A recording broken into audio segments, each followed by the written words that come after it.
The gravel crunched under my boots as I walked the long driveway I hadn't seen in 5 years. Weeds had claimed the path, and the old oak tree's branches now scraped against what remained of the mailbox.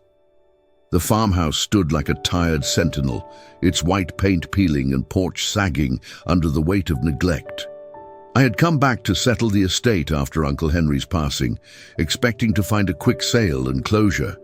Instead, I found something that stirred memories I thought I'd buried. The land stretched before me, 200 acres of what had once been the most productive farm in the county. Now it looked like a battlefield where nature had won decisively. My phone buzzed with messages from the real estate agent, eager to list the property. Prime development land, she called it. The irony wasn't lost on me. This place that had fed families for 3 generations was now only valuable when carved up for suburban sprawl. But standing there in the fading afternoon light, watching the wind move through the tall grass that had overtaken the cornfields, I felt something unexpected. Not nostalgia exactly, but a recognition. This place had shaped me, and maybe it wasn't finished with me yet. The decision formed slowly, like dawn breaking over the horizon. Everyone else had given up on this farm, abandoned it to time and economics. My cousins wanted their inheritance checks. The neighbors had written it off years ago. Even Uncle Henry, in his final years, had let it go wild rather than fight anymore. But I wasn't everyone else. I pulled out my phone and deleted the real estate agent's number. Tomorrow, I would start the impossible task of bringing this place back to life. The first week was devoted to brutal honesty. I walked every acre, notebook in hand, cataloguing the damage that 5 years of abandonment had wrought. The main barn had a roof that leaked in 17 places. I counted each stain on the concrete floor. The equipment shed housed rusted relics that looked more like archaeological finds than functioning machinery. The farmhouse was marginally livable, but the well pump had given up entirely, and the electrical system belonged in a museum. I made lists of lists, each one longer and more expensive than the last. My savings account, healthy from years of city engineering work, would barely cover the immediate necessities. The soil told its own story. Years without proper crop rotation had depleted nutrients, and invasive species had established kingdoms in what were once pristine fields. The irrigation system was a maze of broken pipes and clogged sprinklers. Even the fence lines had surrendered to gravity and weather. But underneath the overwhelming catalogue of problems, I began to see possibilities. The bones of a great farm were still here. The land was well drained and gently sloping. The main barn, despite its leaky roof, was solidly built with hand-hewn beams that would outlast anything modern. The farmhouse sat perfectly positioned to catch morning sun and evening breezes. My engineering background kicked in, and I started seeing systems instead of just problems. Water flow patterns became opportunities for sustainable drainage. The overgrown hedgerows could provide windbreaks and wildlife habitat. Even the invasive plants were telling me about soil conditions and showing me where water collected. By the end of that first week, my notebook contained a rough blueprint for resurrection. It would take everything I had and more, but it wasn't impossible. Difficult, expensive, exhausting. Yes, but not impossible. I started with water because nothing else mattered without it. The old well was deep and true, but the pump system had failed catastrophically. Rather than simply replacing what was there, I designed a new configuration that would serve both the house and future irrigation needs. Digging the trenches by hand in the August heat reminded me why I'd left farm work for air-conditioned offices. But there was something satisfying about the simple equation of effort and progress. Each shovelful brought me closer to flowing water, and flowing water meant everything else became possible. The local hardware store owner, Jim, remembered me from childhood visits. He was skeptical about my plans, but helpful with advice about suppliers and contractors. Most of the old-timers in town had the same reaction, polite interest mixed with the certainty that I'd be gone by winter. I couldn't blame them. Young people had been leaving this county for decades, and the few who stayed rarely attempted anything as ambitious as bringing a dead farm back to life. The smart money was on subdivision development or industrial agriculture. Not some nostalgic fool with a notebook full of dreams. But I wasn't motivated by nostalgia or dreams. I was motivated by the simple engineering principle that broken systems could be fixed if you understood their fundamental requirements. A farm needed water, fertile soil, appropriate crops, and markets. Everything else was just problem solving. The water system took 3 weeks to complete, and when I finally turned on the kitchen faucet and watched clear, cold water flow, I felt my first moment of genuine optimism. It was a small victory, but it proved the principle. This place could be restored, one system at a time. That night, I stood on the porch drinking water from my own well and looking out over fields that would soon know the touch of irrigation again. September brought cooler mornings and the urgent need to prepare fields for next year's planting. The tractor situation was dire. Uncle Henry's old Massey Ferguson was more rust than metal, and the implements scattered around the property looked like abstract art sculptures. I found a dealer 2 counties over who specialized in refurbished equipment. The owner, Maria, was a no-nonsense woman who'd been rebuilding farm machinery for 20 years. She took one look at my list and my budget and shook her head. "You're either brave or crazy," she said, then spent the next hour helping me prioritize. A reliable tractor was non-negotiable. A basic plow, disc, and planter would get me started. Everything else could wait. The financial reality was sobering. Quality equipment was expensive, and cheap equipment was expensive in different ways. I opted for a 15-year-old tractor with recent engine work and a collection of implements that had seen better decades but were still functional. Learning to operate the machinery brought back muscle memory from teenage summers. The rhythm of fieldwork, the satisfaction of straight furrows, the constant awareness of weather and soil conditions. It all returned like a familiar song. But this time, I was working for myself, not for summer spending money.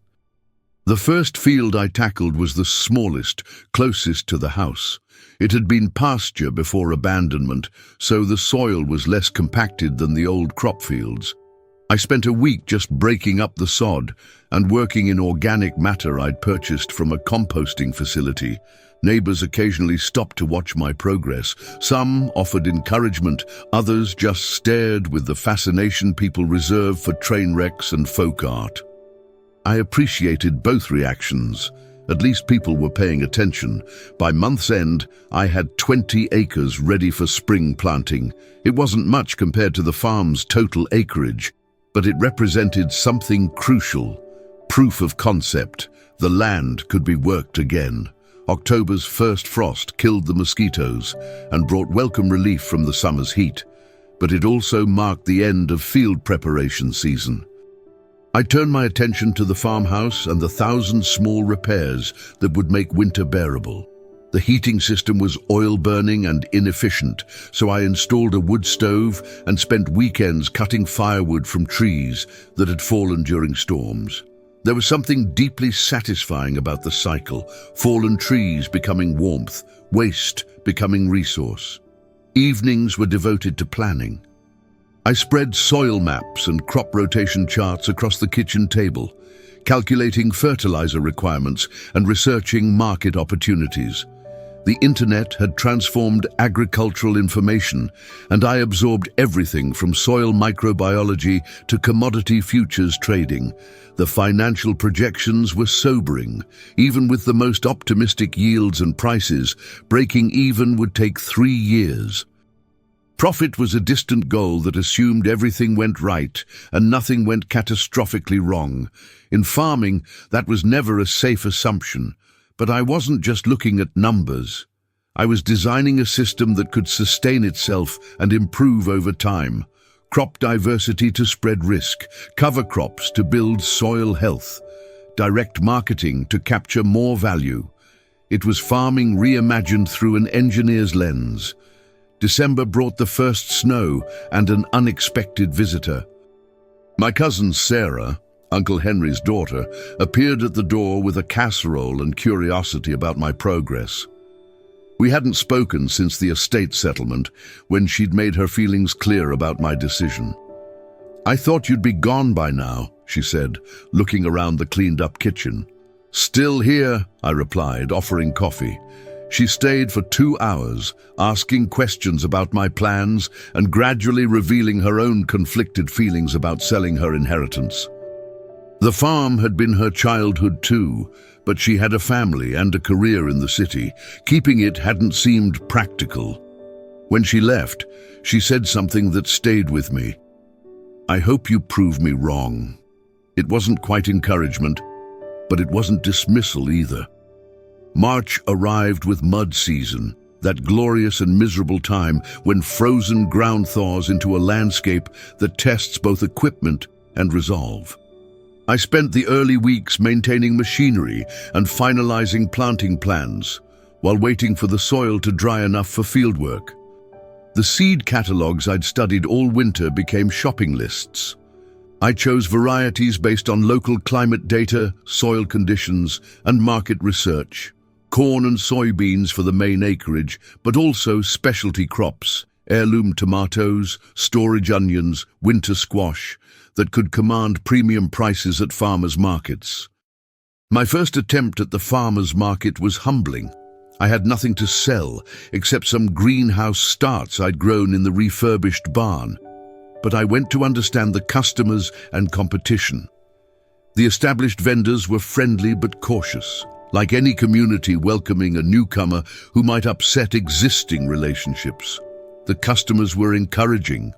They asked about my farm, my plans, my timeline for having produce available. Several left their contact information, requesting notification when I had crops ready. There was genuine hunger for local food and not enough suppliers to meet demand. April brought planting weather, and I began the delicate dance of timing and soil conditions that determines a farmer's year. The corn went in first, followed by soybeans in the larger fields. The specialty crops required more attention: careful soil preparation, precise spacing, constant monitoring for pests and diseases. Working alone meant long days and careful prioritization. I couldn't be everywhere at once, so I focused on the plantings with the highest value and greatest risk. Everything else would have to take its chances with weather and fate. By month's end, 200 acres were planted, and the dice were thrown for another year. The weather would determine yields, the markets would determine prices, and I would determine whether one person could really manage an operation this size. May brought the daily miracle of emergence, seeds becoming plants, fields transforming from brown earth to green promise. But it also brought the relentless pressure of pest management, weather monitoring, and equipment maintenance that defines farming's growing season. The corn emerged uniformly, standing in neat rows that stretched toward the horizon. The soybeans were more variable, with some fields showing better stands than others. The specialty crops demanded constant attention: weeding, watering, training tomatoes up their supports. My irrigation system faced its first real test during a hot, dry spell in late May. The engineering held up, but the physical demands were exhausting. Moving irrigation lines, monitoring soil moisture, adjusting spray patterns. It was a full-time job within a full-time job. The farmers' market became my Saturday routine, even though I had little to sell beyond greenhouse starts and early lettuce. But relationships were forming with customers who appreciated the story of the farm's resurrection. They bought my modest offerings and promised to return when I had more variety. June brought the first major crisis. Corn rootworm pressure was heavier than expected, and my organic approach wasn't providing adequate control. I faced a choice between my principles and my economic survival. After consulting with extension agents and neighboring farmers, I decided on a targeted treatment that minimized environmental impact while protecting the crop. It was a humbling reminder that farming involved constant compromise between ideals and reality. Perfect organic practices were a luxury I couldn't afford in year one. The farm had to survive before it could evolve towards sustainability. July meant hay cutting in the pasture areas I'd left unplanted. The old hay equipment needed constant repair, but I managed to put up enough feed for the small cattle herd I planned to add next year. Every bale represented value-added production and another step toward diversification. August brought the first real harvest from my specialty crops, and suddenly the farmers' market became a different experience. Customers who had encouraged me in spring were now buying my produce, and their enthusiasm was infectious. The heirloom tomatoes were particularly successful. I'd chosen varieties based on flavor rather than shelf life, and the difference was obvious to customers accustomed to grocery store produce. I sold out every week and started taking advance orders for canning varieties, but success brought new challenges. Processing larger volumes, maintaining quality, managing cash flow. The business side of farming was as demanding as the production side. I invested in better washing and packing equipment, improved my record keeping, and hired a local teenager to help with Saturday market setup. The corn and soybean fields were progressing well, though not spectacularly. Yields would be average at best, but for a first year on neglected ground, average was victory enough. The real success was in soil improvement. Organic matter levels were rising and earthworm populations were recovering. September brought harvest pressure and the realization that I needed more help.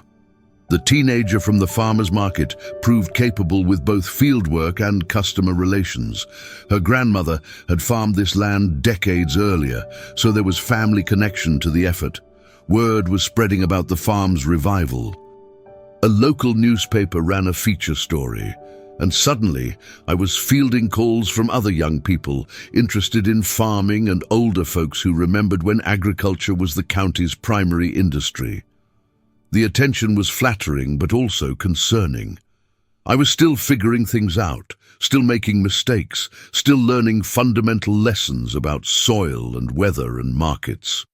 Being portrayed as an expert felt premature and potentially misleading.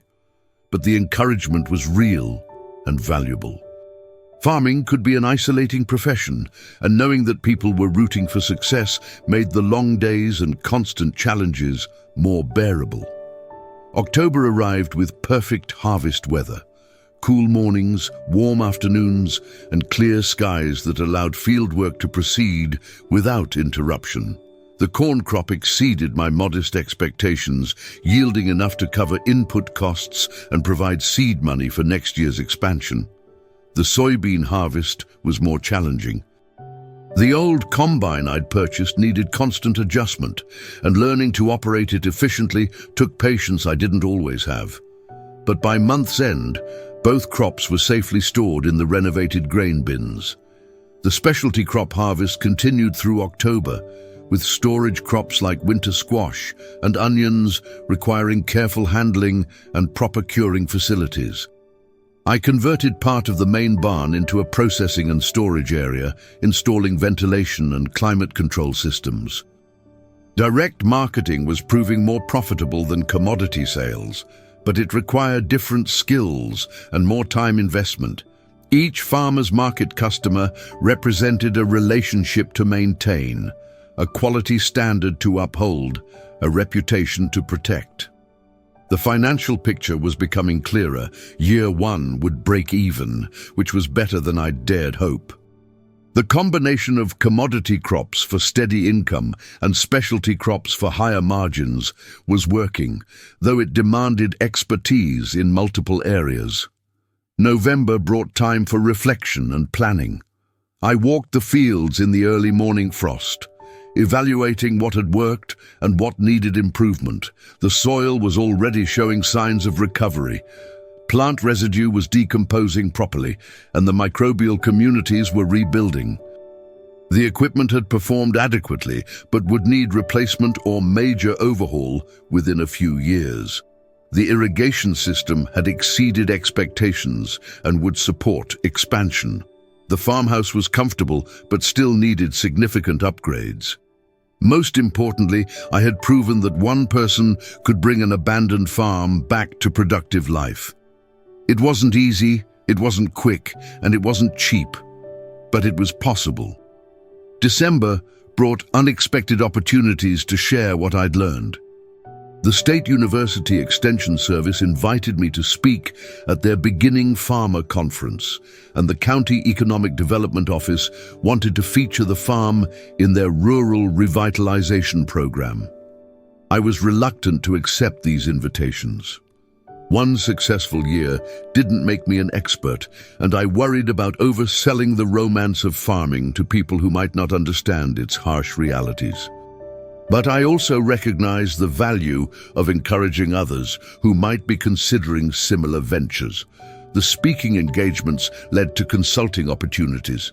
Young farmers facing similar challenges sought advice on equipment purchases, crop selection, and direct marketing.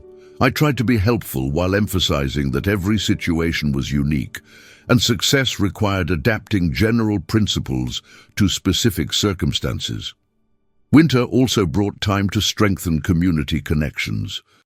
I joined the County Farm Bureau, participated in local planning meetings, and volunteered for the Grange's annual fundraiser. These weren't just social activities, they were investments in the network of relationships that sustained rural communities. The neighboring farmers who had watched my first year with skepticism were becoming allies and advisors. They shared weather wisdom, lent equipment during breakdowns, and included me in the informal communication network that rural people depend on. Sarah visited again during the holidays, this time bringing her family to see the farm's transformation. Her children were fascinated by the barn cats and excited to collect eggs from the small flock of chickens I'd added in fall. "It looks like a real farm again," she said, and I could hear both surprise and approval in her voice. Her husband, a businessman from the city, asked detailed questions about finances and long-term sustainability.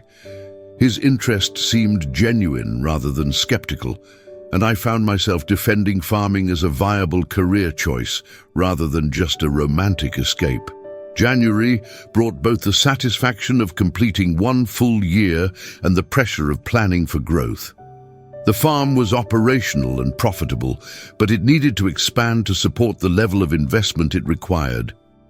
I spent long evenings sketching plans for additional enterprises. A small dairy operation would provide steady monthly income and organic fertilizer for the fields. A roadside stand could capture more value from specialty crops and reduce dependence on farmers' markets. The livestock idea was particularly appealing.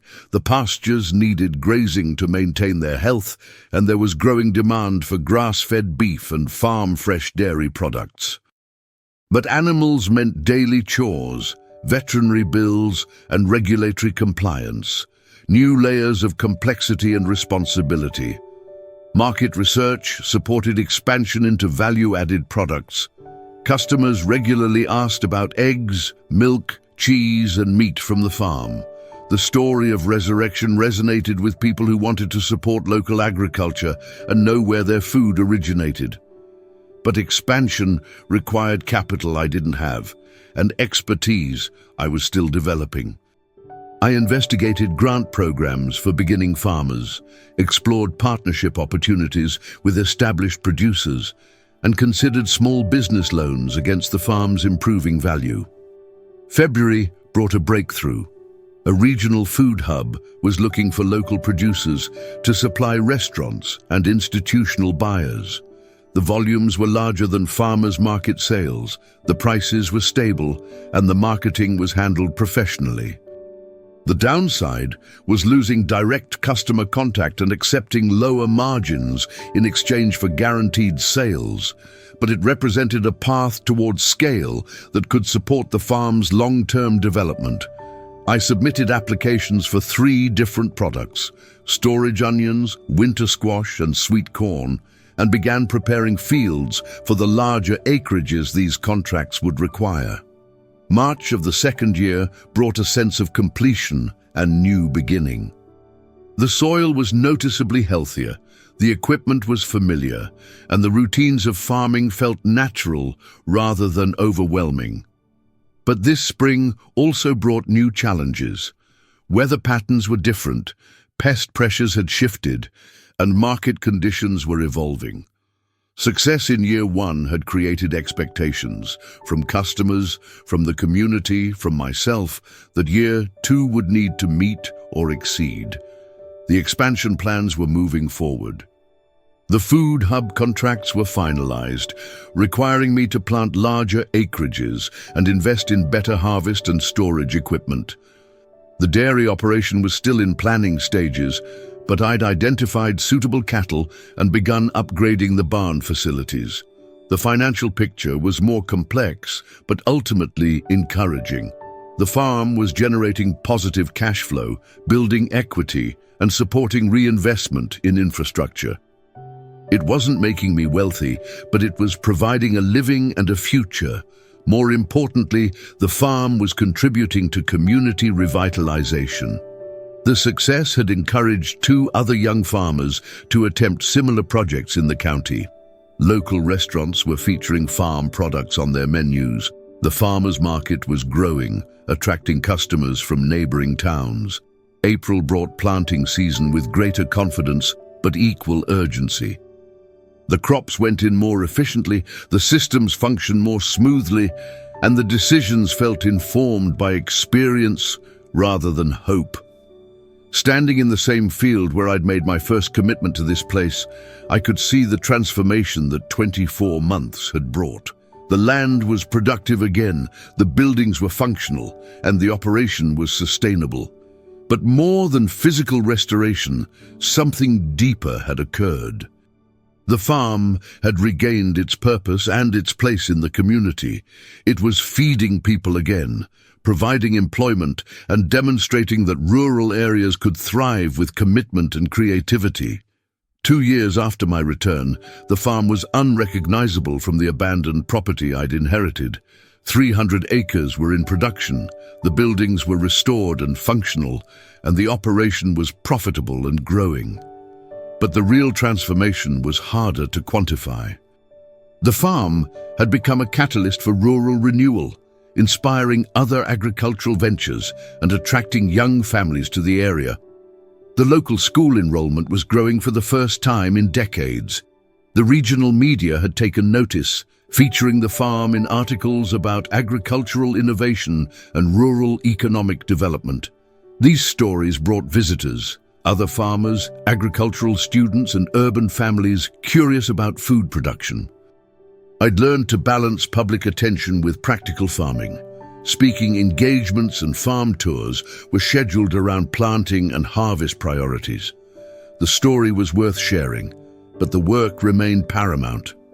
The third growing season was beginning with ambitious plans.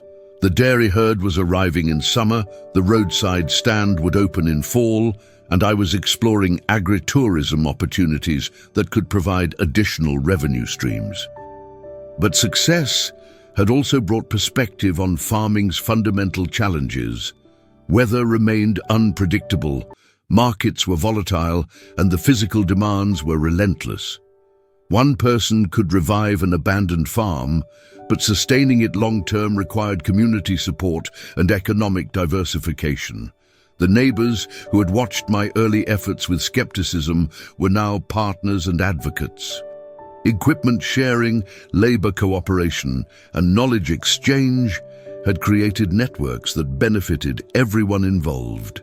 As I walked the fields on a warm spring evening, watching the sunset paint the restored farmhouse golden, I felt the deep satisfaction that comes from completing a seemingly impossible task. The farm that everyone had given up on was thriving again, providing food, employment, and hope for the future. The cycle was complete, but also beginning anew. Each season brought opportunities to improve soil health, increase productivity, and strengthen community connections. The farm would outlive me, as it had outlived Uncle Henry and his predecessors, carrying forward the essential work of feeding people and caring for land. Thank you for listening to this story of revival and determination. If this tale of bringing an abandoned farm back to life resonated with you, please let me know in the comments where you're listening from. I'd love to hear from farmers, dreamers, and anyone who believes in the power of never giving up. Don't forget to subscribe to the channel for more stories of rural life, agricultural innovation, and the people who refuse to let important places be forgotten. Until next time, keep growing.